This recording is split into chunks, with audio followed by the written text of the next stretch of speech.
trickle in, that's fine too. Perfect. So I hope everyone's doing well today. I really appreciate everyone being here today for this really important topic. And I'm going to pull up just a little PowerPoint here.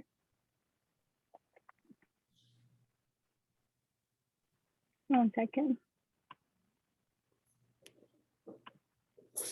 And thank you to the speakers for joining us tonight as well. We'll do a little bit of introductions in a minute.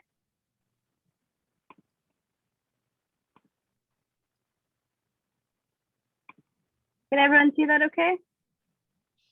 Yeah, perfect. Yep. Yes, very good.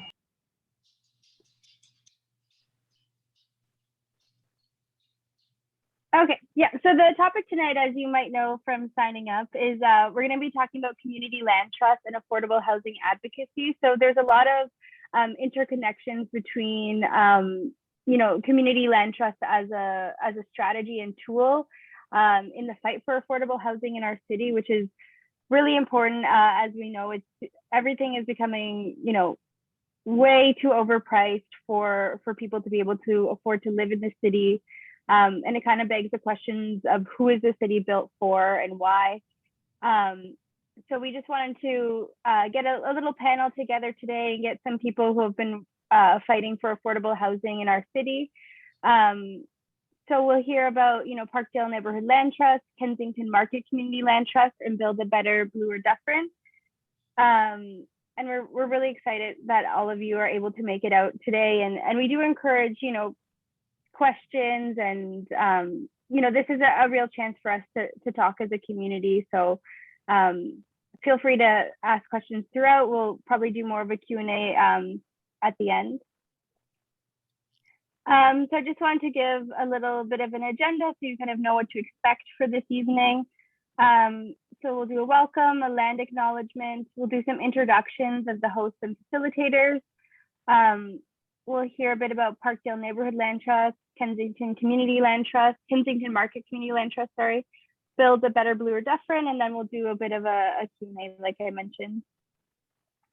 So I first just wanted to acknowledge the land that we're on. I know that we're all virtual, so we could be phoning in from many places, but primarily where LaHag does our work is within South Etobicoke. So that's the land that I'm primarily acknowledging. So we gather here today, we would like to acknowledge that we are meeting tonight on the land that is the traditional territory of many nations, including the Mississaugas of the Credit First Nations, the Ojibwe and Anishinaabe people, as well the Chippewa, the Haudenosaunee, and the Wendat peoples, who named this land Etobicoke. This land is covered by Treaty 13, the Toronto Purchase, to what is now known as Etobicoke Creek in the west, to Ashbridges Bay in the east. And if you want to learn more about the particular land that you're phoning in from, these are some of the sites that I've used that I found helpful. There's native-land.ca or whos.land, and it kind of gives more information about territories, languages, treaties, and things like that. So a bit of introductions first. So I'm part of the leadership committee of the Lakeshore Affordable Housing Advocacy and Action Group. So our mission is to support our neighborhoods to locate, protect, and develop safe, secure, affordable housing. So we have been working in South Etobicoke for about 3 years now. We're a grassroots resident-led coalition, and we include service providers, community organizations, community leaders working towards housing justice and housing equity in South Etobicoke. We have been engaged in community development work for 3 years, like I mentioned. We do meet on the first Tuesday of every month, and we discuss issues of affordable housing in our communities and respond through advocacy and action. So we've done a lot of events such as this recently. We did 2 tenant rights workshops back in February. And we also did, we got the city to come in and did, right geared to income housing and how to apply for it. So we're very community development and grassroots group who just wants to see more affordable housing in our communities. So we're not sure if James will be able to make it tonight, but we do have Chi Tam, who's the manager at Kensington Market Community Land Trust, and Irela Gannon on the steering committee of Build a Better Bloor Dufferin. So I don't know if, Chi, if you mind introducing yourself.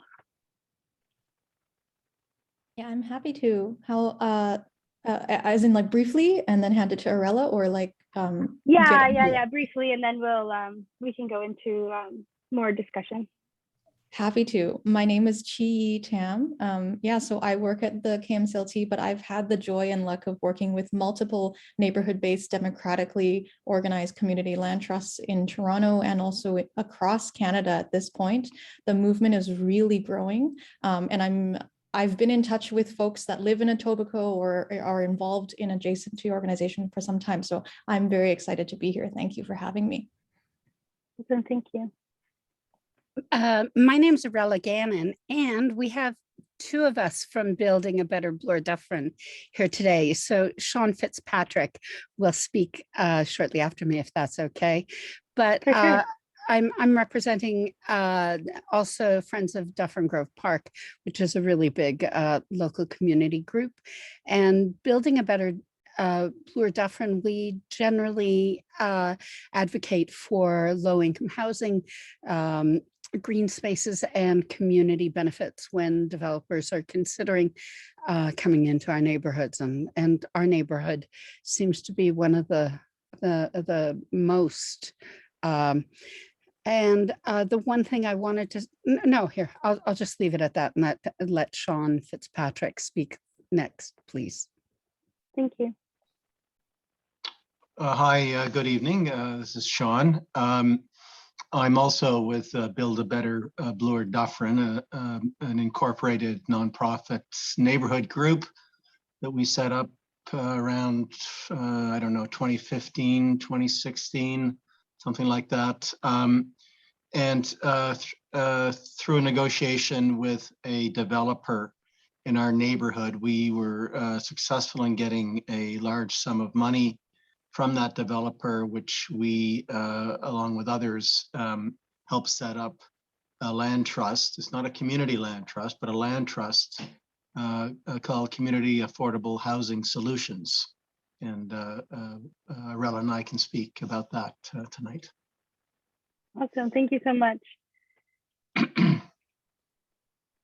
So yeah, I just wanted to, again, I mentioned this at the beginning, but I think a few more folks have joined us since. So in the chat, if you could please put your name, the neighborhood you were living in, and the reason why you were interested in this topic tonight. It's just great to get to know different folks on this call and in the community. And I'm just gonna stop sharing now. One second. Okay, so this is going to be a bit more informal. I don't have a PowerPoint for the rest of it, but just I just want to hear from the people who we have on the call tonight who know a bit more about community land trusts and what they are. So I want to kind of give the floor to Chi and just ask about how Kensington Community Land Trust got started, what are community land trusts. I think a lot of us are interested in the topic, but we're not really sure, what is it exactly and what's the role within affordable housing? I'm so happy to do that. So I happen to work for both Parkdale Neighborhood Land Trust and Kensington Market Community Land Trust. And at the same time, and those are our two incorporated neighborhood-based land trusts in the city of Toronto immediately. In development and in the works are Chinatown's land trust immediately next to Kensington Market, and of course, a commercial focused land trust up in Little Jamaica. And ever since our recent successes in the past decade, I would say our email inbox has been just popping off with every other neighborhood group emailing us. How can we do this? How can we bring this to our neighborhood? We're in this part of the GTA, we're in this part of Nova Scotia. And that excitement is really palpable. And we need so many more neighbors fighting for this where you guys are living. And the energy comes from so many directions, right? And it really, in a way, is very inappropriate for me to be speaking before Irela and Sean, because Build a Better Bloor Dufferin is like sort of my core introduction to Toronto, and the advocacy and the fight, the long fight at Dufferin Grove Park, and then the school site across, and then the mall redevelopment now is a story that I think many different civically minded people, across Southern Ontario have been following with great detail. But it is the balance of that energy. When we talk shop amongst our groups, amongst different neighborhood organizers, we talk about the difference between constantly reacting. It's really exhausting if you're a tenant to be reacting to an aggressive landlord bullying you out. If you are a homeowner, it's really exhausting to feel that you're losing all your neighbors to empty Airbnb units. If you are just like a nice neighborhood person who really loves visiting Kensington Market, it's exhausting to see a development application and another development application go up in a way that doesn't honor the legacy businesses, right, that have been there for years and years and decades, and the culturally specific, language specific businesses that have been there as the Jewish market, as the Portuguese market, as the Chinese Chinatown diaspora. And so we see these kinds of stories come across in so many parts of Toronto. And it's the difference between constantly fighting and asking ourselves, what can we build? Like, what can we build in a way that gives us emotionally energy back from this housing crisis? And I think that's where a lot of the interest in building a community land trust, becoming our own developers for our own neighborhoods in a community-minded way, that really is interesting people. I want to acknowledge that Arella just put her hand up. Was there something that you wanted to jump in and say there? Please. Yeah, I did want to say a few things. And one thing is that we need to acknowledge as a big group. I hope everyone, I'll put a link in the chat, that Acorn Canada document about who owns Toronto, the developers, or, and I think that it's significant that the Foxes are guarding the hen house. So, John Tory or Anna Bailao got tens of thousands of dollars from developers. And their job is to watch what's going on. The other thing that I really think is necessary to discuss is it's not land trust or luxury condos or high priced rentals. We really need to start thinking differently about housing so that we can have co-housing, own to rent to own, how we can split up units so that we could have stuff like community spaces in a big building, or, and one thing I did want to say, at BBBD, we talk a lot about how we're not against density, whereas we are, we aren't necessarily against density, we are against uniform luxury condos and nothing else. And so we can have, yeah. I'll get us there. I'll get us there, Arella. Like, okay, I'm sorry. I just want to. No problem. I'm really sorry. I didn't mean to interrupt. No problem. I think it would be good for me to just focus on some 101 information. What the hell is a community land trust and why are we talking about it? How does it relate to our anxiety about the housing crisis, our inability to pay our own rent at this point, and our inability to convince our friends to stay in the neighborhoods that we are in? It's a generational squeeze, and it's just like that is the thing at hand. Now, yes, as Arella said, there are many different ways to advocate for solutions to the housing crisis because it is multi-layered and complex. The community land trust is one model. It is one model that should form a part of a broader ecosystem, including regulating the developers, including fighting for stronger tenant protections. But out of all of those different models, today we're here to talk about the community land trust because you're curious about it and you want to learn more about how to bring this model to potentially where you live.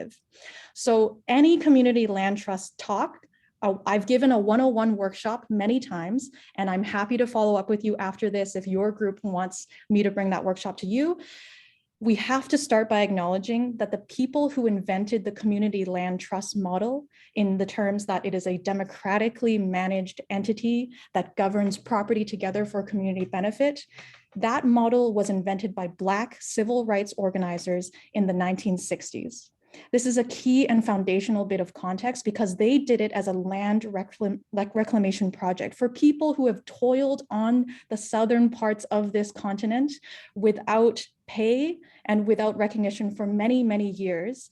And they hold that land with a great amount of significance. And so the proactiveness of buying out the landlords, buying out the people who would withhold that opportunity to farm that land themselves and see the profit from that farming activity themselves is really, really important. And so it comes from this agricultural context, and then now it is interpreted in this urban housing context. So now across Turtle Island on North America, we now see the community land trust model be used in two major different ways.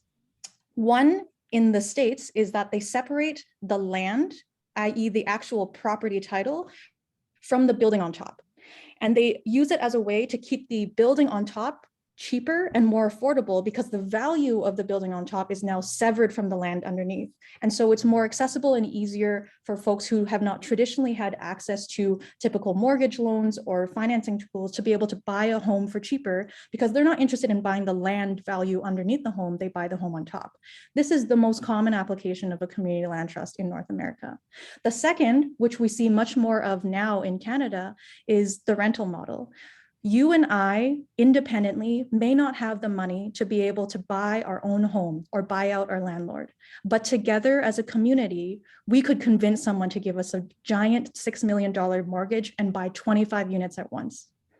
That we can do together. It's this idea that no one owns it. It's not like you and two friends go and like put all three of you on the title together and share it, split it one third each way. It's more multi-layered than that. It's simply taking a real estate asset, a piece of property off of the market forever. And by doing that, you decommodify it. You say that because I'm buying this out once and for all, it will never be put back on the market. So its market value now becomes irrelevant. This will forever be put into a trust. Therefore, we use the term trust. Just like people put ecological parks into conservatories, we're putting away this property for the sole purpose of community benefit forever. Whether that is a community garden, whether that is housing, whether that is affordable retail, it depends on what's important to you in your local context. So in Little Jamaica, they've been, losing Black-owned businesses one after another, like in the blink of an eye. So to them, it's more important to retain affordable retail ownership. For us in Kensington Market, it's always been mixed use. So we have stores on the bottom and we always have people living above them. This is a key part of our neighborhood culture and identity. In Parkdale, they have huge corporate landlords buying up tower after tower and rooming house after rooming house. So for them, they focus on solely housing, and that's entirely their portfolio now. Tonight, as we speak, their board, all of their volunteer board that has been working for over 12 years now in South Parkdale, they are about to approve the transfer of 85 properties from the City of Toronto directly into the hands of Parkdale, and now residents of Parkdale will democratically decide what they're going to do with all of those properties. It's a huge win. It's been a long time coming for this to happen, but we started that conversation in South Parkdale more than a decade ago, beyond even. And we keep on hearing these kinds of stories. So if you want to see this happen, you do need to approach it with this idea that you're going to hand this project over to the next generation of organizers, but you do need to plant that seed and get the wheels moving now. So I have a couple of slides to give you a more concrete example of how exactly we did it in Kensington Market, so that maybe it gives you a more concrete idea of what questions you can ask me, and get into the nitty-gritty a little bit for you guys to imagine what's possible where you are. So it's super short, but I'll give you, like a quick rundown of what we've done in Kensington Market and where we're planning to go next. So quickly, Kensington Market Community Land Trust, widely known as the most popular tourist destination in Toronto, is also a place where real people live. It's not just a place where to consume alcohol and come and buy weed. It is also, under tremendous and real economic and real estate development pressure.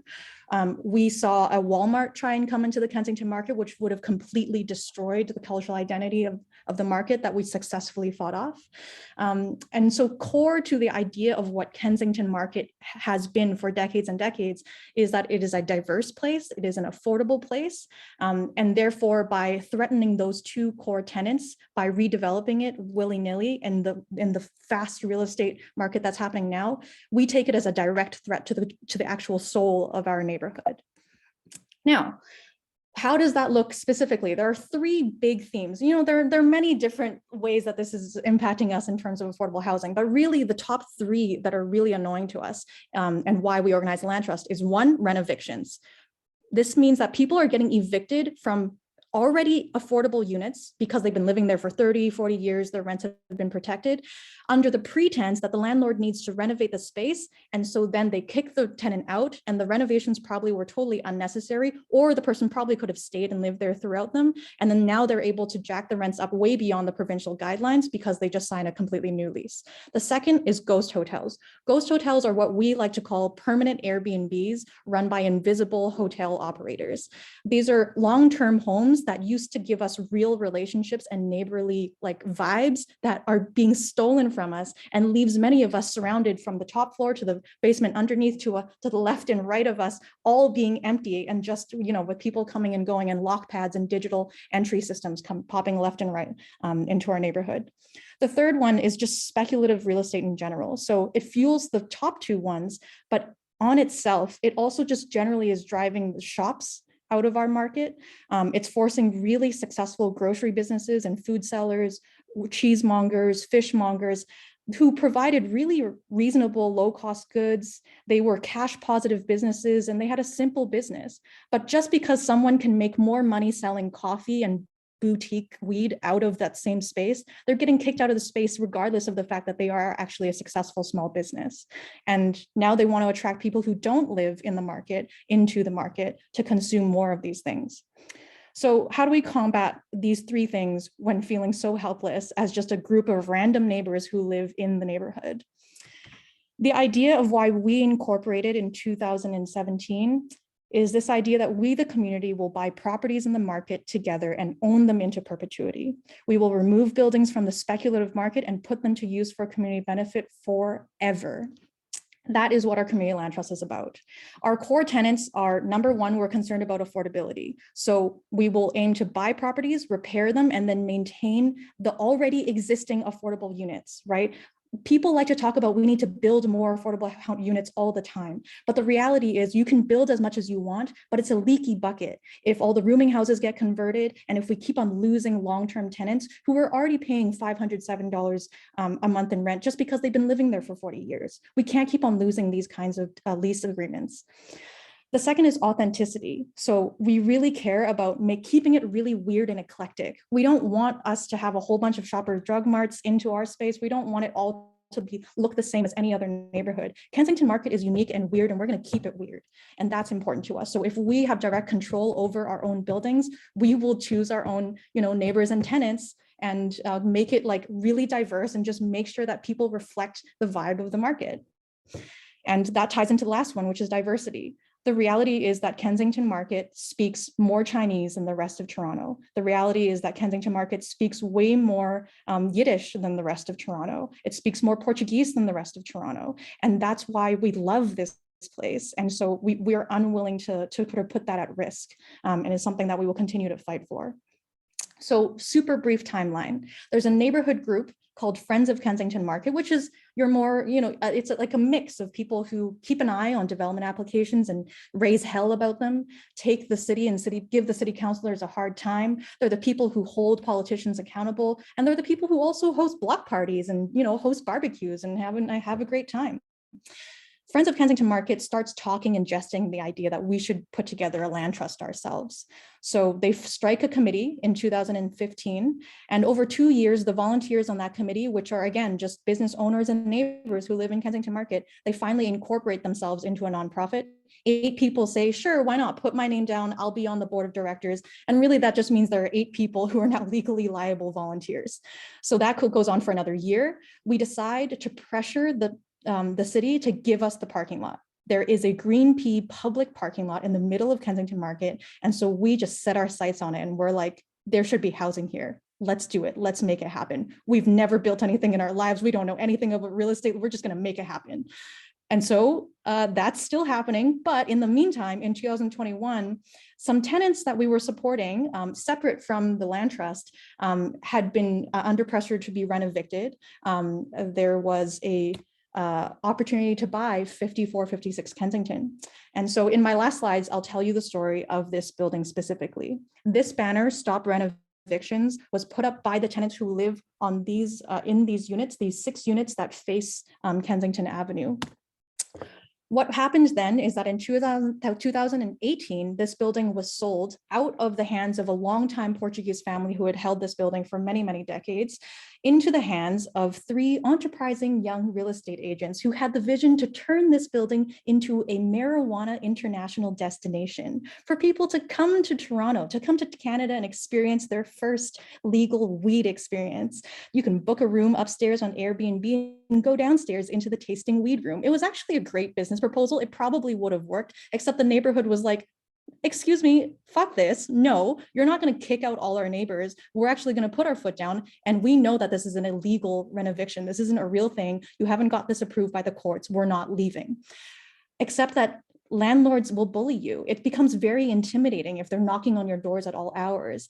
So we protected each other. We had a text chain going. We had people standing guard outside of the door, watching out. We recognized the faces of those 3 newcomers and new owners who were about to kick out all of our friends and neighbors. And so we said no and wrecked their business plan. And when their business plan was wrecked, they were forced to sell the building again because it wasn't going to work. They were going to have to take their weed hotel idea somewhere else.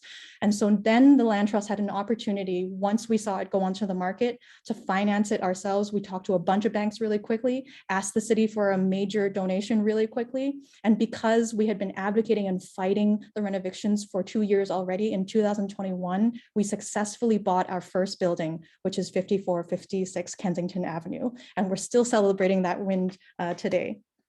So if we can do it, you can do it too. Here's exactly how we financed that. An anonymous donor in the neighborhood who was one of our volunteers, one of the committee, was like, I have $300,000 in my savings account. The city of Toronto is not going to be able to turn around a decision quick enough for us to do it. Let me just put the deposit down and you guys give me back the money afterwards. So they did that. They took that out of their own personal savings account. We have paid them back now.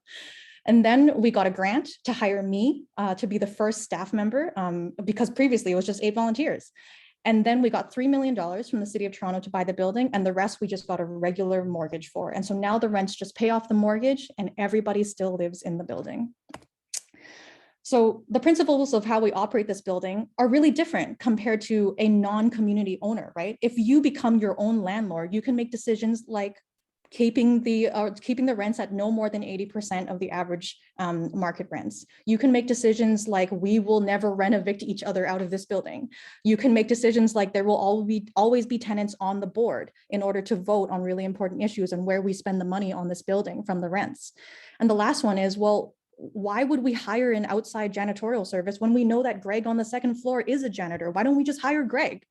You know, like these are decisions that you can make as a community. And that's what direct economic like democracy means. Like, that's why I'm personally really passionate about this, because it isn't like electing someone else into a political democracy where you cross your fingers that they will stay accountable to you and your community. This is about you having a direct ownership stake over the assets in your neighborhood. And so you get to make decisions about them, right? You get to have interesting conflicts and arguments with other neighbors to make difficult decisions, like whether or not you should give Greg the janitorial job and whether that's a conflict of interest.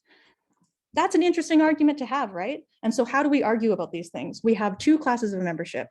One is community. So this means people who live or work within the boundaries of Kensington Market. And the second is supporter. We have tons of amazing supporter members, one of whom is here tonight, Naveen.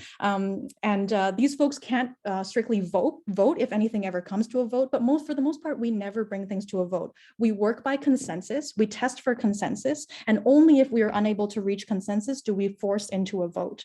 And in that case, supporters have a voice and they can participate in the deliberations, but they can't actually put a vote down. So we have 9 volunteer board members, 2 co-chairs to encourage power sharing, and we're supported by me and other consultants and staff.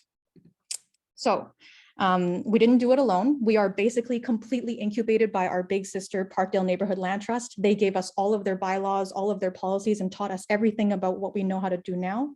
And we also have, a whole bunch of other people working with us. One that you might find really interesting is that we have started the Fairbnb co-op with a bunch of other folks working around the Airbnb issue. And so we want to propose that if you do want to rent out your room when you're not in town to an ethical alternative, you should list your room on Fairbnb instead of Airbnb. Half of the booking fees are going to go to a project like us. And so in that way, we've created our own social enterprise as well. So if you join into our work, this is what we're looking forward to in the future. We have huge, big opportunities ahead, and we're ambitious. We're like addicted to our success at this point. So we're going to build housing in that parking lot, like I had previously mentioned. We're going to fix up 54 Kensington real nice, and then we're going to buy our next property. And we're so confident that we can do it because it's just been so infectious, the energy that people have been bringing into this organization. And if we can do it, so can you. That's the core message. So if you ever want to get in touch, here are all of my contact deets. If you're watching the recording, I will post this into the chat as well for posterity. And I'm very happy to take questions, and I'm very keen to hear what Arella has to say next. Thanks, guys. Thank you so much. That was amazing. I feel like I've learned so much, and I'm sure lots of people could echo that as well. I do see Charlie has a hand up. Yes, you were talking about in the Kensington Market slide, your form of governance. You have one that is a community at large, the Kensington community. What was the second one, did you say? The second one we call supporter. So that means they don't live or Okay. work in the boundaries, but they might be anywhere else. Okay. In Toronto. Now, the traditional tripartite would have the people actually renting in the building. Would they be? Now, will they be part of the community, or will they be a separate entity in that, like that tripartite, the third arm? Totally. So you've anticipated an upcoming bylaw change. We're creating a new class of memberships called resident members. But right now they're classified as community members. But we have 2 residents that live in our first building that have become board members recently. Yes. Okay, good, because they should have quite to say if they're actually living there. And what would be the difference between, let's say, a cooperative housing and this rental situation you have here? That's one of my favorite questions to talk and think about. So I'm also a cooperative developer, and I'm very passionate about the cooperative movement. I do think that there is a danger in a lot of cooperative spaces who are not careful about their diversity and values and principles in becoming a very insular environment and becoming a really closed-minded and actually, like sort of exclusive environment. And there's a certain amount of exclusivity that actually makes co-ops really enticing and healthy. But in housing cooperatives, that can get really dangerous. And so a decision that I often think that community land trusts would make that housing cooperatives would not make, for example, is that we would have no hesitation to remortgage 54 Kensington Market 15 years down the line in order to buy the next property to create more affordable housing. It has been extremely difficult to convince housing cooperatives who have already paid off their mortgages 20 years ago, 15 years ago, to take that same amount of financial risk to try and expand their current co-op or to try and contribute to a broader movement. And that's responsible from their end because they're, looking after their members and making sure that their project is financially safe. But that's an example of like a decision that I think the two kinds of models would approach very differently. And so it's nice sometimes to have a balance of outside interest that is neighborhood wide and not just literally the residents inside of the building. Okay, so, and then the owner of this building would be the renters? No one owns the building. It's the building. Okay. Yeah, the community Okay. owns it together. Yeah, Okay, it's technically a nonprofit. Yeah. Okay, so basically it's the Kensington Market Community Land Trust that owns the building. Exactly. Okay, Yes, that's and correct. they're made up of these members. Okay. Exactly. Thank you so much. Those were excellent questions. Yeah, I don't know, Carly, if you want us to pause here for questions or if you want us to finish the next round of presentations and then do an open Q&A for everybody. Yeah, I think that might make the most sense. Oh, and I see James is just coming in now as well. So yeah, maybe we could go to Irela and Sean, and then we can come back to questions if that works for everyone.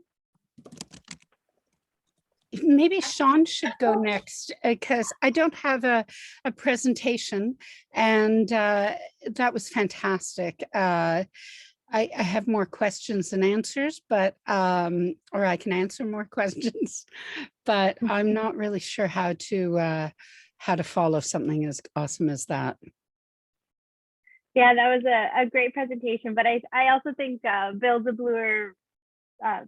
a Better Bloor Dufferin also has lots of great things to say. So I think everybody on this call tonight has really great things to say.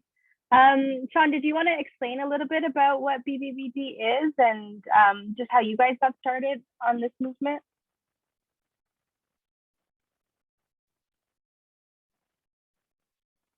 I think you're on mute. Yeah, sorry. I was just saying I don't have a presentation prepared either, but I can tell our story and kind of build off what we just heard.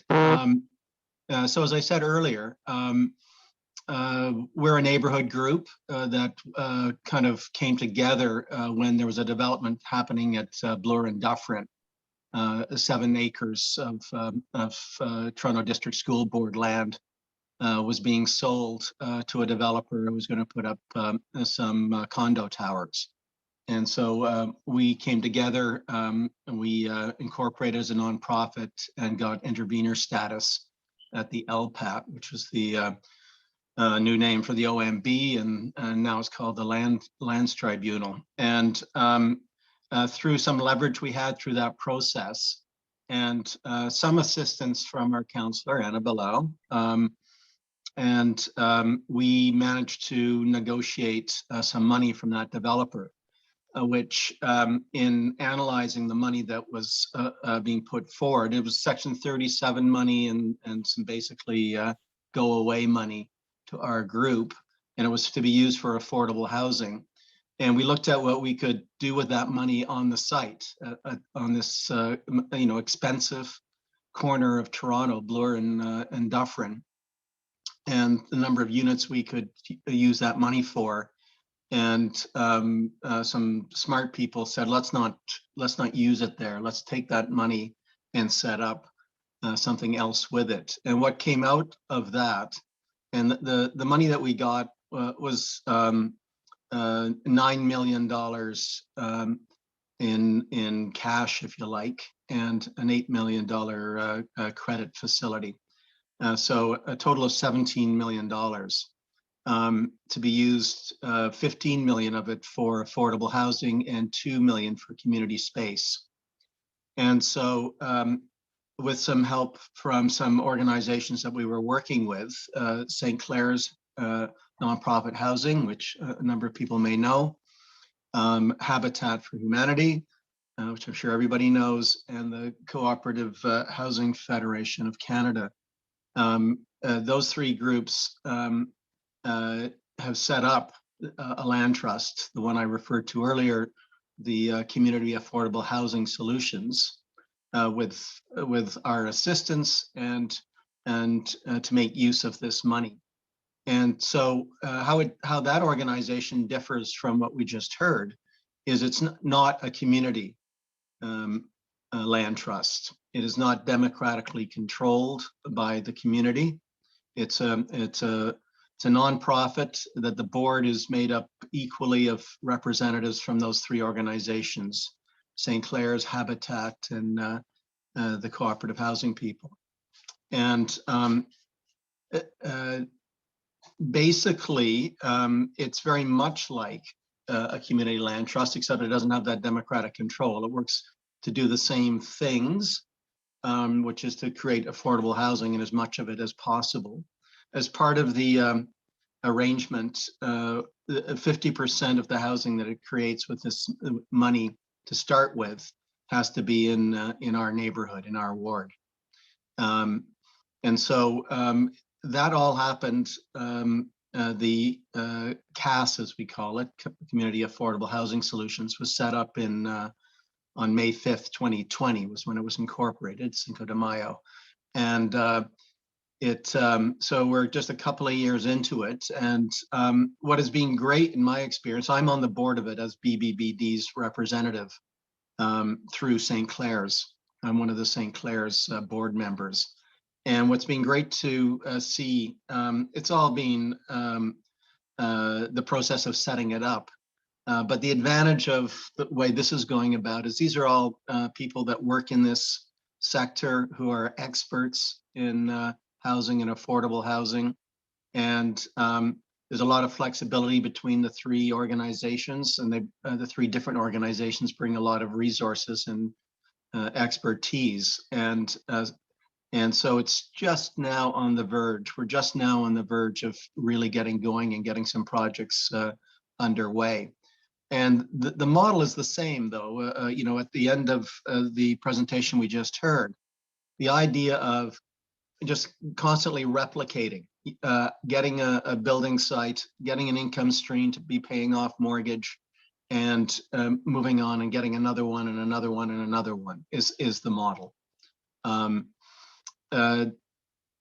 So let me just say a couple of words quickly then on the other piece, the community space, $2 million that we have to work with on that. Our organization, BBBD, is in the process of setting up a land trust, a community land trust, to utilize that money in a similar manner, to not for affordable housing, but for community space. And while that process is underway, the community consultation is just about to get going on that. So we don't know the exact final form of it, but I think the expectation is a community land trust with the focus on community space will come out of that. So I don't know, Arella, anything to add into Yeah, that? I was a part of investigating the RFP for that for the Kent School representing BBBD. And I guess the thing that I keep on wanting to say is that in terms of dealing with these, the point is that a lot of us have had to learn very quickly. And what we've all done very well is that we've asked other community members, you know, Active 18 or, you know, different people who've walked these paths ahead of us to ask for pointers, because the developers are sharing information and they see us as kind of the energy.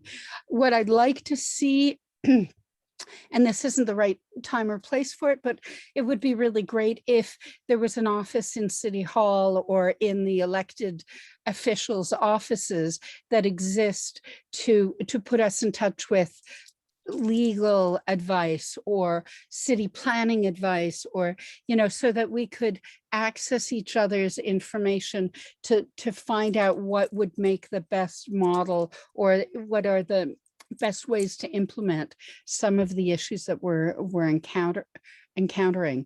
And one other thing about our neighborhood is that according to the SOCAN people, the Society of Composers and Publishers, and also CARFAC, the Association of Visual Artists, have deemed that this postal code that Sean and I are working with to have more artists than any other postal code in all of Canada. And we are losing the artists, the musicians and stuff. And it's very important to not only think about housing, but also think about community spaces. And also spaces for, you know, if kids are being encouraged to live in these sort of shoeboxes in the sky, we need to think about places for kids to get together and do, I don't know, homework after school and stuff.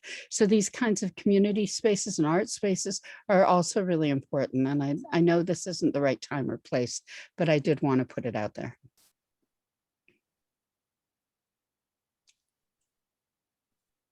So we're happy to take questions at the end or now. what else? There's one other thing I was going to say is that CAS in the stage that it's at is we've had discussions along the same lines about how the resources that CAS has, because it's got staff now, experienced people from Habitat that are actually working as part of their working lives on this, not as volunteers like most of the rest of us, but how we can assist other organizations, other land trusts in what they're doing. So that's definitely something that maybe we could talk about at some point tonight. Awesome. Thank you so much to both of you. That's really great information, and I'm sure we'll have lots of questions very soon. Nextman, did you want to ask a question now or wait till the end? Yeah, no, the question is just simple. I think I understand what community space means, or land space. What does that really mean? You know, when you say land, community space, what does that mean? Arella, do you want to answer, or I can jump in? Community space is space of the, it's exactly what it says. A space that is open to the community to use. It could be for arts.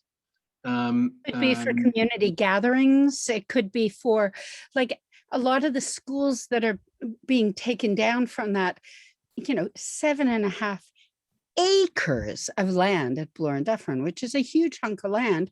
They took away a lot of they took away some schools. They are they are replacing the schools, but a lot of access for neighborhood. The neighborhood used to use the auditoriums in those schools. So those kinds of things, or places for, I don't know, the Portuguese community to play cards or whatever. These are what community spaces are, or artists to put on shows, or studio spaces, rehearsal spaces. It could be anything. Okay, like parks, playgrounds, right? Well, parks and playgrounds are a whole different category, and we advocate for more green space. And me personally, the thing that I yell about the most is that what's happening all over the city of Toronto is that we're getting these things like Lisgar Park, which is a park, but there's no green space. It looks like a parking lot more than a park. And there are no picnic tables. There's no place to play ball. There's no green space. And a lot of people don't have access to any green space. And like, I noticed that the Mirvish Village new park that they're putting in has very little green space. And Market Square by the St. Lawrence Market, again, is another park without any green space. And I think we need more. We need to have community spaces. We need art spaces. We need affordable housing options, and we need green. It's absolutely crucial. But I mean, another, community space can also be community kitchens too, where people can collectively cook together and take away their stuff. It could be all sorts of things, and we have to be open, because this is me personally speaking, but one of the issues we're all having right now is mental health issues. And I think that the more we feel like we're a part of a community, the more we will solve some of the issues of loneliness that people are experiencing as they're in their little shoeboxes in the sky. Thank you. Thank you for answering that. That's really awesome.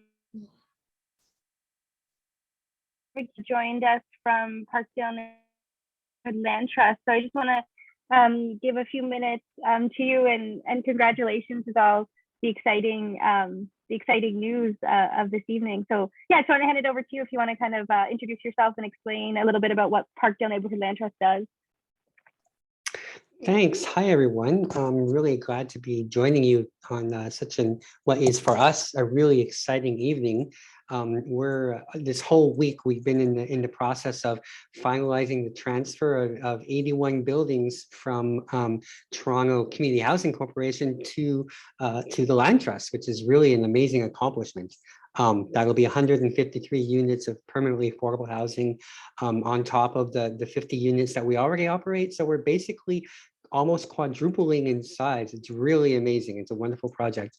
And today we just had, this evening, we had an incredibly intense board meeting going through the very last of the authorizations to enable our signing officers to actually start signing papers, which they're doing right now. So it's really happening. I'm sure Chi and others have introduced most of the concepts about a land trust. So I'll speak more specifically just about PNLT and NLT and how they came into existence and why we have this funny two organizational structure. So long ago, Parkdale Activity Recreation Center. Thanks for the congratulations, folks. Parkdale Activity Recreation Center applied for a grant to study what the economic needs of Parkdale's marginalized community members were. And that was a very long multi-year process that involved a lot of interviews with people living here in Parkdale as to what different factors impacted their socioeconomy and their well-being generally outside of mental health and addiction issues. And one of the clear findings, there were several clear findings from that, but one of the clear findings was that economic security through both access to secure and equitable employment, but also secure housing was one of the primary things that people needed. And so one of the recommendations of that research was that we form a neighborhood land trust here in order to help to safeguard in the community interests, local property, and ensure that it remains perpetually available as affordable housing. And so we chose to create the PNLT about 10 years ago. And quickly we realized that it would be much easier for people to donate property to us if we were a registered charity. So we began the process of splitting into two organizations. One organization that's called the Neighborhood Land Trust is a formal charity, and you can donate money or property to us and get a donation receipt. And then the Parkdale Neighborhood Land Trust is the community organization that's very strictly place-based here in the Parkdale neighborhood, and that anyone who lives or works in Parkdale can be a part of, and that also provides special representation to the people who live or work in buildings that the land trust actually owns, so that their voices are always able to be heard and articulated in a supported manner at the board table. So the reason why, there are a few interesting reasons why we specifically chose this sort of two-pronged approach. One is that we wanted to make absolutely certain that we had a fundamentally community-oriented organization whose sole purpose it was to engage with community members and to articulate the values and desires of the community. And at the same time, we also wanted to have a clear, financially reliable structure that was going to be impervious to some of the situations that sometimes plague various not-for-profit housing organizations, particularly co-ops like condo co-ops, but even other housing co-ops can sometimes stumble a bit when all of the governance is accomplished by people who have a specific benefit relationship to the property that's being governed. In that kind of a situation, it is possible over time for a little bit of a conservative viewpoint to creep in, and people start to think a little bit less about the community benefit of the communally held resource and think a little bit more about their benefit as people who are residents in this house, in this building. And that, like, as you saw, happened in Florida, when there was a collapse of a communally owned structure that was largely precipitated by the people who, the cooperative owners, not investing enough resources in the upkeep and maintenance of the building. That's the sort of conservative thinking that can sometimes happen when the only people making decisions about a communally held resource are the people that benefit from the resource.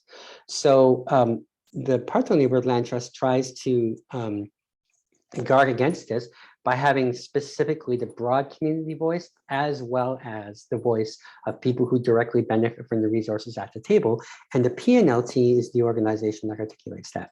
Whereas the NLT is a smaller, leaner organization that specifically is focused on asset ownership and management, and that gets all of its policy direction from the PNLT. So if the Parkdale community decided for whatever reason, say in 15 years, that the grass was green everywhere and affordable housing wasn't so much an issue, but access to effective space to support people's economic or employment ventures was more of an issue, then maybe the Parkdale Neighborhood Land Trust, the community articulated voice, might say to the NLT, well, we need to start finding ways to accomplish this community goal as well. And then the Neighborhood Land Trust would, with that policy input, be able to make judicious fiduciary decisions to support those community goals, whilst at the same time not risking the portfolio that we already have. So that's a general overview, I think, of the land trust. You guys all know the good story. We first bought a little garden, the Milky Way garden, that's used by Indigenous groups and by new Canadian ASL groups for programming. We bought 2 multi-unit buildings here in Parkdale, and then we're right now in the process of taking over 81 homes from the city. And of course, plenty of time for questions at whatever point. Amazing. Thank you so much. And I'm so glad that you're able to join us on such a big night for you. I'm sorry if my if I cut out at all. It's telling me my internet is unstable right now. But I think this is sort of the portion of the evening where we're going to turn to questions. So if there's questions on the call from people who've been listening, it could be for any of the people that spoke this evening. If you want to get more information or clarifications about something that you've heard, now would be a great time to start asking questions. Yeah, Erin? Hi, everyone. Thank you so much. This has been so great hearing from everyone. I was wondering, I'm interested to know a little more about expropriation and like would these community land trusts ever like take expropriation as a way to acquire a building? I guess for anyone, no particular organizer for that one, but yeah. One thing that I do know is done in some cities, and we've talked about encouraging the city here to do it, is that a general regulation is put in place so that anytime a building that is offering affordable housing, anytime it does come onto the market, the municipality has the legal ability to step into that transaction and to be a gatekeeper and first offer it to not-for-profit organizations that can covenant to keep it as affordable housing. So that's a little bit kind of like soft expropriation. And it is a policy that's being used quite successfully. I can't remember which major North American city does it, but maybe Chile does.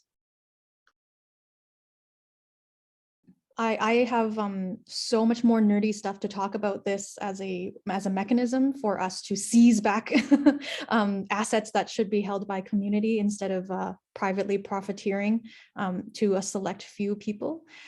I will contribute to the topic of expropriation that amongst the many different Chinatown-based community land trusts in Boston, in Los Angeles, in San Francisco, in New York, in Seattle, in little Japan towns, little Saigons, all over North America, we talk to each other a lot. And many Chinatowns, like Jewish markets, have been expropriated violently against their will by the city. And it is deeply ironic to us that this so many decades later, a generation later, they now claim that they are not able to utilize that very same tool that they used so easily back then to bully our grandmas and our grandparents out of these businesses and properties that they sweat for many years to buy, that they can't use this same municipal power to benefit community assets now. And so there is a strong group behind you if anybody wants to lead the charge to get this to be a more real option for us, because that politicians are really unwilling to touch this or even go near this kind of action. But people are calling in today from so many different municipal contexts, and each council is unique. And I'm sure not all of you are in the dire situation we are politically in Toronto. So I hope that you're asking this question because it's more possible where you are. I happen to be in Toronto, in Parkdale, so no. So I'm like, I feel it. Yeah, it's not a good situation, but thank you so much for both your answers. Definitely illuminating stuff. I don't know if I should just jump in here, but For sure. there are a few things that have to be acknowledged. I heard at a Zoom meeting this week that the provincial government in Ontario is trying to put in a new provision that if any community members are going to fight at the OMB or LPAT hearing, that there's going to be a fee associated with fighting a developer of $10,000. And I'm concerned about these kinds of provisions which are not in the best interest for the communities. I also wanted to bring up when we were talking about expropriation, there's the building at 1117 Queen Street West, which had been owned by the federal government as a Canada Post building, and it was given to a for-profit developer for $0. And I'm just thinking, if we're talking about I don't know how we would engage because it's federal government, but if our government already owns it, if they're going to give it for free to a developer, we should find a way to give it for free to a community co-op or land trust. I just wanted to put that out there. Thank you for that. And I think you shared a link earlier with me, so I don't mind putting that in the chat as well. Very, very alarming, especially if there's barriers to us fighting for affordable housing. I don't think many of us can afford $10,000 to fight developers. So thank you for bringing that perspective. Shakira, did you have a question? Hi, everybody. I'm a settlement worker from CultureLink, and I deal with housing issues almost every day. I'm so glad that different communities are working hard to take care of the issue. I feel so proud of what Kensington Market is doing.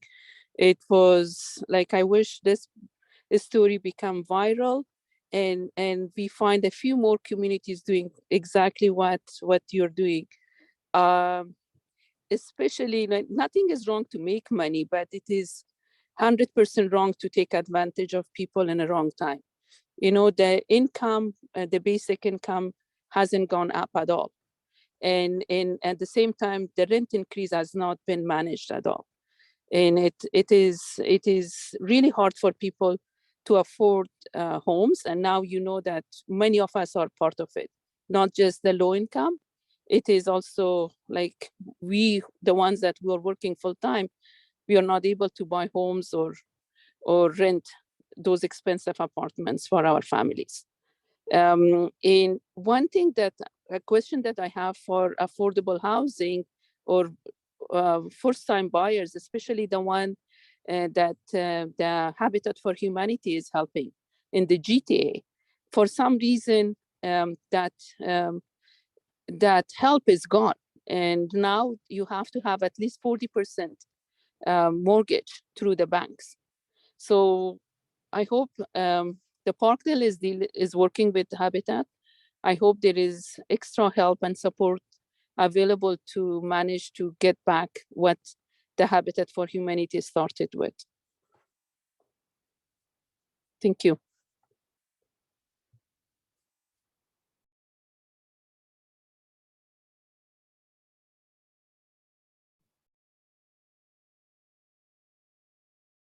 Hello, can I go? Yes, please, Nipakan. Okay, can I ask my question? Yes, Okay. Nipakan. Yeah, my question is, looking at the issue of affordable housing in Toronto, approaching it from a broader perspective, is it possible that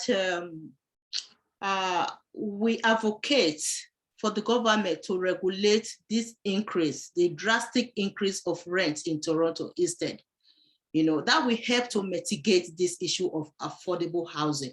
Like what Chen He just said, that as appropriation, that if the government was able to use municipality power to appropriate lands or land from the Chinatown, they can as well use the same power to reduce or to regulate rents in Toronto. There's no regulation. No regulation at all. Developers, they are taking advantage of the situation. The rent is increasing every day, and the government is not stepping in to regulate rent, and it's becoming a phenomenon. If we continue like this, people will end up sleeping in the streets. So the problem with that, let me just address this quickly. The problem is that the developers are paying money to the elected officials. Also, the MPAC rules are putting undue pressures on landowners. We definitely need to consolidate this. We also, I think we need to talk about the difference between what is called affordable housing and what is actually affordable housing, because in a lot of our areas, what is called affordable housing is a mathematical formula based on what the average income is in the area. And in some of the areas, like in my neighborhood, we have very poor people and we have very rich people living in a very small proximity. So what's happening is affordable housing in my neighborhood is like $2,000 a month for a 1-bedroom apartment, which is not at all affordable, but that's considered affordable. So we've had to make a difference between that. When BBBD, so the Dufferin Mall is putting in all these units above their parking lot, and we got 110 or is it 120 affordable housing units in that space when we were told we wouldn't be able to get anything. But we got 110 actually affordable, and we got it for 99 years instead of the 10 years that they were offering us. But we had to really dig deep and remain firm. My biggest concern is that as we're all advocating for our little areas, we don't know to look for developers sweeping in and putting in a little provision something. And that's why land trusts are really very, very useful, because the longevity of the project is being there. And I just wanted to say that the one thing, we were given a big celebration for getting 10% affordable housing out of the Dufferin Mall development in our negotiation. And my feeling is that means 10% affordable, and that's considered good. Like Paris and New York have 20 and 30% mandated affordable housing into new developments. But we want to crow about 10% affordable housing. And I keep on saying, well, 10% affordable means 90% unaffordable. And I think we really have to think about 90% unaffordable. Is that acceptable for our communities? That's where I'm leaving you. I just wanted to address Nipkin's comment too. Obviously, rent control is a very important part of the picture. Many communities have had it. We used to have better rent control. Definitely, we can, the government can create rent control regulations and enforce them. But as Arella points out, it's mostly a political question. If we want to go down that route, that's another aspect of community organizing that we can do and we can put effort into. I think we should. I think it should always be on the table because it's desperately needed. But that is frankly probably harder than organizing land trusts. Because when you organize a land trust, you are still participating in the whole acquisition of property, the operating of property, and sometimes the disposition or the creation of property once you're large enough to undertake developments like the Parkdale Neighborhood Land Trust is now able to consider actually developing land as well. So in doing those things, we actually become part of the broader context of development and ownership. We just do it in ways that our community encourages to, enables us to, and governs. But we're playing by the same rules that the developers do play by, which is doing it, honestly and transparently. The reason why that's easier is because the broader socioeconomy is like this great big huge river of water flowing down from the mountains to the sea, and that for-profit business model process is the way that everyone is going with that river. We can be something of a boulder in the middle of the river and articulate different values, but in so doing, we're always being pushed by the river around us. When we do start to allow ourselves to tumble over a little bit slowly from time to time, we're still our own identifiable boulder in the middle of the river, but we have an easier time actually getting things done. Whereas what you're talking about is, as sometimes necessary, actually damming that whole river, building up a whole great big huge dam across that river so that the water flows down from the mountains more slowly and people can afford to dole it out in individual buckets. That's good too, but you understand why it's a much, much bigger social task to accomplish that. Yeah. For me, I think with different groups advocating, a very strong advocacy group, I think the government will listen, because right now the major issue affecting people here in Toronto is housing.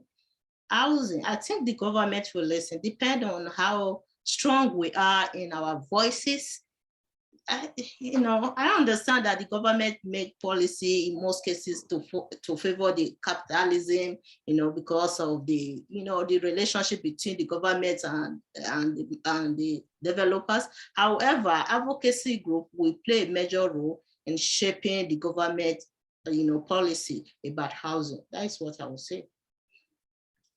I think that's why so many of us do land trust organizing, is because of that previous thing I was saying, the difference between a political democracy and an economic democracy, right? You have two different approaches to the same source of anxiety. And the fact is, for years and years and years, we have been fighting for that kind of regulation, Nickman. And in other jurisdictions that have successfully elected provincial governments that have the oversight over that kind of rent control, like British Columbia, they have now introduced bans on rent evictions. They have created a beautiful table in British Columbia saying, what kinds of rent evictions really require you to remove a resident from the unit? Replacing a kitchen sink? No. Replacing walls? No. Painting? No. Here are the 0 reasons why renovations would require someone to completely leave their unit and move. You should just get them an Airbnb for 3 days. That's it. There is no viable reason that you can come to our province and say that you need to legally remove your tenant.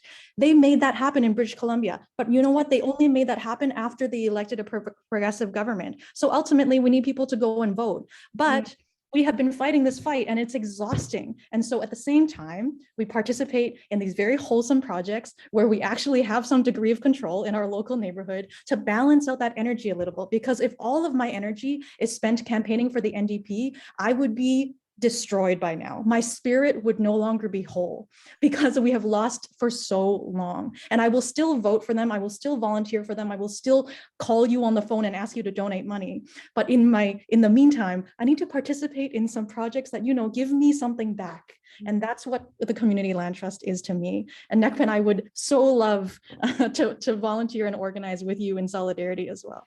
Thank you, Jane. Yeah. Me too. Charlie, I think you have a question. Yes, I have 2 questions. So first of all, I'm Attorney Tina. I'm from the Hamilton Community Land Trust. Up the street, so we've experienced the tidal wave of unaffordability a bit later than you. A lot of the artists that you said you're losing went to Hamilton and gentrified Hamilton. and made Hamilton unaffordable. They moved to St. Catharines. They're doing the same thing. So St. Catharines is starting their own community land trust. It's called the Garden City Community Land Trust. And Niagara Falls is starting their own community land trust. So it's the Niagara Falls Community Land Trust. So this, I guess, western part of the horseshoe, the Golden Horseshoe, is kind of late, but we're getting catching up to the community land trust. I have a quick question. We do have one property, actually, the Hamilton Community Property Land Trust. Was a piece of surplus land that was donated by the city. We have a 99-year lease. We partnered with Habitat. So it is that traditional model that was explained earlier. We own the land, Habitat mortgaged the housing, built the housing, and it's going to be more of a shared equity in which the housing gets sold back, Habitat then recycles that house. So it's more of like you're saying, that traditional model of land trusts, in which we just own the land, we keep the housing affordable, we lose, and we don't lose the capital that was originally built into the house. So it's a little bit different model. It's a shared, kind of a shared equity type model that we're using for low income home ownership, which is very good because it's amazing. We have two little girls. They're so happy. They're so happy. But the question goes back to James. You're mentioning that they're a charity. We do have a charity partner, and you're saying that property could be to get a charitable receipt, right? So we can get, if someone donates property, we can give them a charitable receipt. Yes, definitely. There are certain constraints, like pretty much every time you'll have to go to CRA and make certain that you have a very clear understanding of what they're actually donating, because they can't, the donation receipt that you can give them depends a lot on the capital gains that's related to the property. That's right. But it is a really great way for them to basically get rid of a lot of capital gains exposure against their income. Yeah. Okay, so that is something we can do then. Okay, that Definitely, was, yeah. yeah. So because we didn't know that we could get If you're a donations of registered land. charity. Yeah, we are, as going back to saying that we are not for profit, but we are partnered with a registered charity. Right, exactly. Yeah. Okay. Now that in that case, the donation will have to actually go to the registered charity. But that's depending on what your partnership, exactly how it's structured. That's it. That's entirely reasonable. We have an agreement and a contract between them. Cool. Yeah. So thank you for that. The other question, again, I think I'm just trying to get some clarification. I think it's a very great model. It's something that we're looking into. Is so the one that you were saying about Kensington Market and about the building and the renters and the Kensington Market, the land trust as the landlord. Is that correct? We own the land. You own the land, so We receive the rents. So technically, in that Okay. legal relationship, yeah, we are our own landlords. yeah. So you manage all of that, then, right? We do. Okay, so it's okay. That's so in this case, Kensington Market Land Trust, Community Land Trust, is the landlord of that building. Yes, we are. Okay. Charlie, I'm going to follow up with you because Hamilton CLT and the rest of us talk very often in private. And I wanted to leave the last question because we only have 10 minutes of time to Vanessa, and then see if we'll need to wrap up after that. We'll see if we can Okay, sneak in thank more you. questions after. Thank you, Okay, Charlie. thank you. Thank you so much. I just wanted to firstly thank everyone for the rich discussions. And what I've noticed most about this group is the amount of talent and vibrancy that can absolutely, like Nekpen said, be a wave towards it. And it's not so much a question, it's something for follow-up for later time, but it has to do with also, it dovetails nicely with John Gagnon. I'm not sure if it's the French pronunciation, is saying he's put a couple questions in the chat as well, is the dual type of models. And then also when it comes to, obviously the research in affordable housing is my wheelhouse, but so was the CSAs, and we see a lot of work in Dufferin with Sundance and urban farming. And not to give too off topic, but are there models where both exist where it's one grant? So for example, I know that there was a Milky Way first and then it went into housing, but is there a way to get both at once? So there's the community space, the community garden. Does it matter? Very much so, whether it's just affordable housing spaces, and also once the land is donated, can you decide that purpose? Completely up to you. That's the whole point of the Okay. land trust. You decide Perfect. together what you want to use the land for. Yeah, it will restrict. There are a lot more housing grants than there are farmland acquisition grants, which is the Yeah, reason Okay. why so many of us focus on housing. Yeah, that's Wonderful. definitely the relevant point, is that it is much easier to get funding for affordable housing than it is to get funding for community space. So most likely, a great tactic is some community space on the ground floor and some affordable housing above. But try and work that affordable housing in there, and you'll have more success getting funding. Wonderful. Thank you so much. And just appreciate everyone. There's so much energy, but also skill sets in this room. When they could all come together, would be fantastic. And I don't know if John, if you want to address anything or just in the chat or for follow-up later. I was noticing monitoring the chat. There's a lot of good questions he has when we're running out of time. But thank you all. Thank you so much. Well, I'm a Thank you. forever organizer. And so on these kinds of events, the last exit question should be to the crowd. If you hover next to the bottom of your screen, next to all of the functions that are there, you'll see you have the option to use the reaction button and put a thumbs up if you are willing to get this going in earnest and accelerate, the discussion around this in Etobicoke, particularly, since we are an Etobicoke focused event. Remember each other's names. I'm going to put my thumb up too, like get in contact with each other, get in touch with Carly, and let's keep this conversation going. And I would love to see something incorporated in Etobicoke, because we've been talking about Etobicoke for many years now.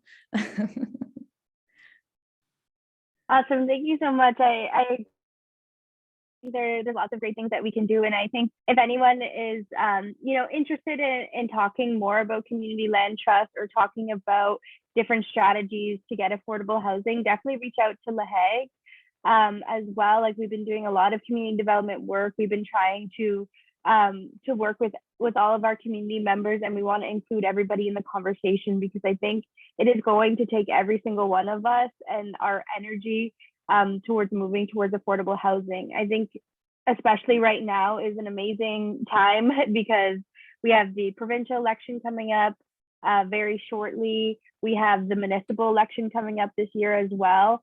And this is really the time that we're going to be getting our future or present elected officials to be really listening to us. So I think like Daniel, if you don't mind putting your email in the chat as well, but definitely reach out to us. I'll also put LaHague's email, and we have a website now as well that I'll put in the chat.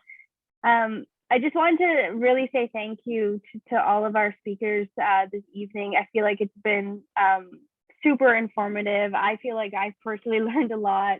And so I don't want to speak on behalf of everyone, but I think that this has been a really great evening, and super informative and energizing as well to keep fighting the good fight. So I don't know if I think Daniel, I know he's gonna let us know of some upcoming events we have. But if you could all join me in thanking the speakers. There's a clap emoji in the reactions. So thank you. And thank you to everyone for coming out tonight. This is amazing.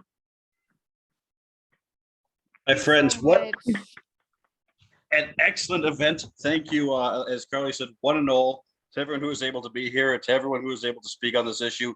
Hopefully some people walk away with a lot more better ideas of how they themselves can take some power back into their own hands. I won't keep you for very long, I promise. I'm just going to drop a few quick things about some upcoming things with Lamp Community Health Center. We have an affordable housing roundtable. That's April 6th from 1 o'clock to 2:30, or from 7 o'clock to 8:30 p.m. That is. It's primarily for people within South Etobicoke agencies, that sort of thing. We have a rent geared to income housing subsidy Tuesday, April 12th at 7 p.m. We have information on different types of cooperative housing options on Thursday, April 21st at 2 p.m. And I'd like to give just a really quick shout out to a strength-based leadership workshop, which is being held on the 26th at 7 p.m. It's a free workshop, how to identify your strengths and lead with them. Feel free to drop me a line. I'm just going to put my email again once more in the chat. And we'd love to have everybody there who can make it. And thank you again, once again, to everyone who was able to present and everyone who was able to be here.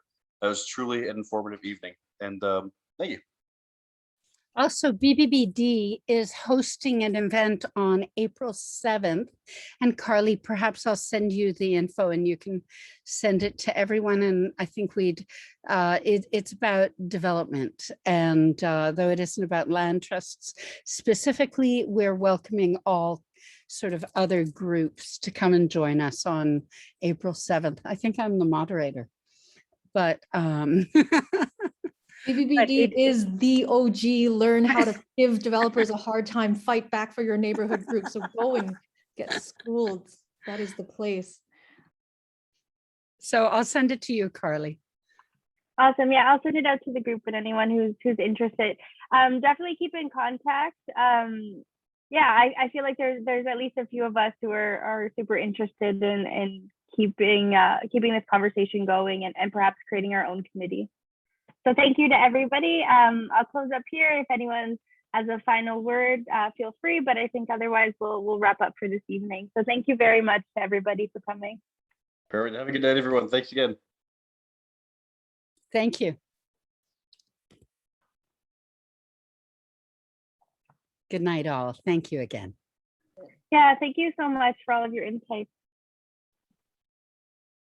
Thank you, Carly.